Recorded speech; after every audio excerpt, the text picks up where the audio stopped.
शिवाय नमस्तुभ्यं। साध्य साधन आदि का विचार। व्यास जी बोले, सूत जी का यह वचन सुनकर वे सब महर्षि बोले, अब आप हमें वेदांत के सार सर्वस्वरूप अद्भुत शिव पुराण को सुनाइए।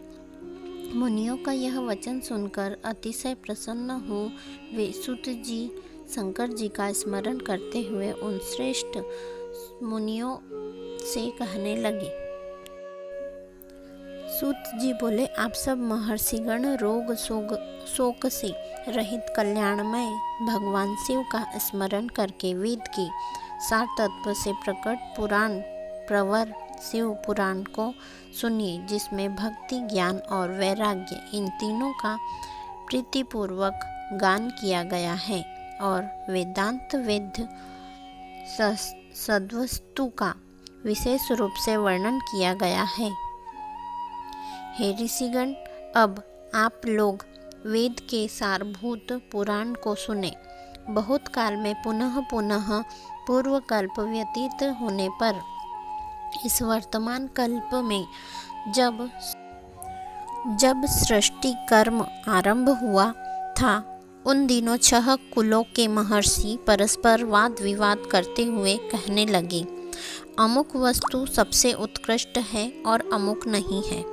उनके इस विवाद ने अत्यंत महान रूप धारण कर लिया। तब वे सब के सब अपनी शंका के संसाधन के लिए सृष्टिकर्ता अविनाशी ब्रह्मा जी के पास गए और हाथ जोड़कर विनय भरी वाणी में बोले, हे प्रभु, आप संपूर्ण जगत का धारण पोषण करने वाले हैं तथा समस्त कारणों के भी कारण है। हम यह जानना चाहते हैं कि संपूर्ण तत्वों से परे परात्पर पुराण पुरुष कौन है। ब्रह्मा जी बोले, जहाँ से मन सहित वाणी उन्हें न पाकर लौट जाती है तथा जिनसे ब्रह्मा, विष्णु, रुद्र और इंद्र आदि से युक्त यह संपूर्ण जगत समस्त भूतों एवं इंद्रियों के साथ पहले प्रकट हुआ है, वे ही ये देव महादेव सर्वज्ञ एवं संपूर्ण जगत की स्वामी हैं। ये ही सबसे उत्कृष्ट है। उत्तम भक्ति से ही इनका साक्षात्कार होता है। दूसरे किसी उपाय से कहीं इनका दर्शन नहीं होता। रुद्र, हरि, हर तथा अन्य देवेश्वर सदा उत्तम भक्ति भाव से उनका नित्य दर्शन करना चाहते हैं। अधिक कहने की क्या आवश्यकता। भगवान शिव में भक्ति होने से मनुष्य संसार बंधन से मुक्त ही हो जाता है। देवताओं के कृपा प्रसाद से ही उसमें भक्ति होती है और भक्ति से देवता का कृपा प्रसाद प्राप्त होता है।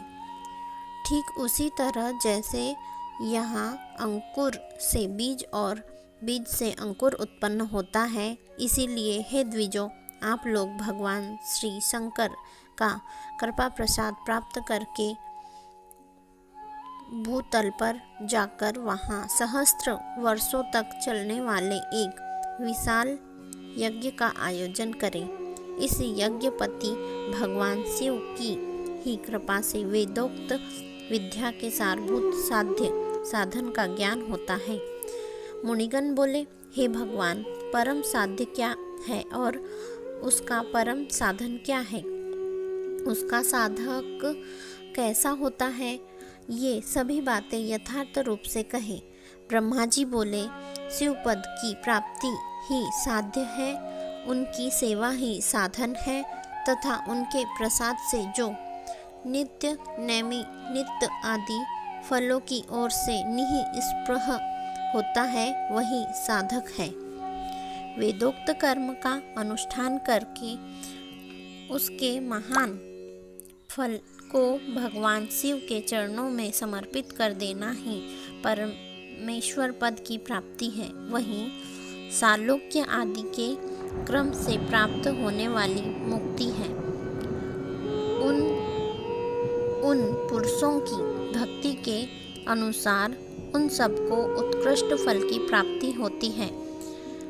उस भक्ति के साधन अनेक प्रकार के, जिनका प्रतिपादन साक्षात महेश्वर ने किया है उसे संक्षिप्त करके मैं सारभूत साधन को बता रहा हूँ। कान से भगवान के नाम, गुण और लीलाओं का श्रवण, वाणी द्वारा उनका कीर्तन तथा मन के द्वारा उनका मनन, इन तीनों को महान साधन कहा गया है। तात्पर्य यह है कि महेश्वर का श्रवण, कीर्तन और मनन करना चाहिए। यह स्तुति का वाक्य हम सबके लिए प्रमाणभूत है। संपूर्ण मनोरथों की सिद्धि में लगे हुए आप लोग इसी साधन से परम साध्य को प्राप्त हो। लोग प्रत्यक्ष वस्तु को नेत्र से देखकर उसमें प्रवृत्त होते हैं, परंतु जिस वस्तु का कहीं भी प्रत्यक्ष दर्शन नहीं होता उसे श्रवणेंद्रियों द्वारा जान सुन कर मनुष्य उसकी प्राप्ति के लिए चेष्टा करता है।